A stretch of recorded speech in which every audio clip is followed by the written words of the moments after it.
Hello guys, good afternoon. Naligo muna si Ate Lina at grabing init ngayon dito. Tapos nag-brown out pa kaninang kagabi siguro, hindi ko alam. Nag-silent live ako tapos nakita ko na lang na naka-off yung phone. Tingnan nyo guys, i-ano ko lang. Ito yung aking video ngayon dahil sa sitwasyon na tayo ay nagre-reels,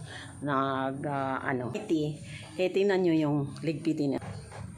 Tingnan nyo guys yung ligpiti ni Ate Lina dahil sa wawaiti at saka sa kare-reels.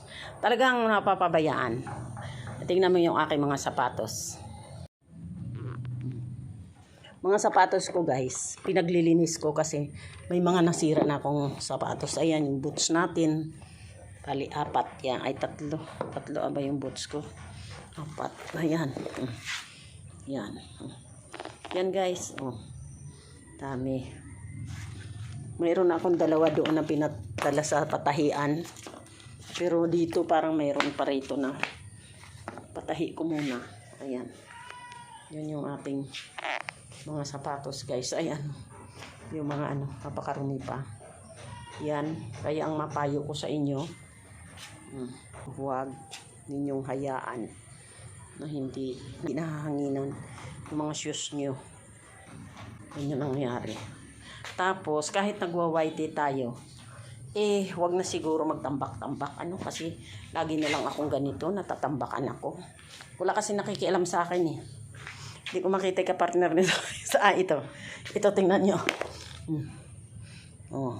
Ito ngayon pa 2, patahi ko pa yan kasi mayroon na ako doon pinadalang yung sketcher ko, sayang. Yan yung ito lang ang bago ko ngayon, 2 pala at 3 ito. Yan, mga luma na yan, pwede na yan pang pero yung boots ko hindi kasi pang ko yan yan. Tingnan mo rin yung tiklupin, meron pa doon sa kwarto, sa isang kwarto na walang tao. Yan. Open ko yun guys. Guys, sinasabi ko sa inyo, huwag kayong magpatambak ng mga ganito kasi tatama rin talaga kayo. Tambak ng ganyan. Tsaka yung mga sapatos nyo, kailangan ayusin nyo. Kasi talagang masisira yung nakabilad. Kaya yun guys, ang tip ni Ate Lina, huwag kayong gagaya sa kanya Kasi minsan, yung aking luto, nasunog. Kaya ang tip ni Ate Lina, magwa-whitey, huwag masyadong magpakahaling. Yung ibig sabihin kasi nakakapagod, hindi ba? Tapos hihinto na tayo, mahihiga na lang tayo. Ewan ko sa inyo, ako ganun kasi. Kaya maraming salamat at yan lang ang aking update ngayon.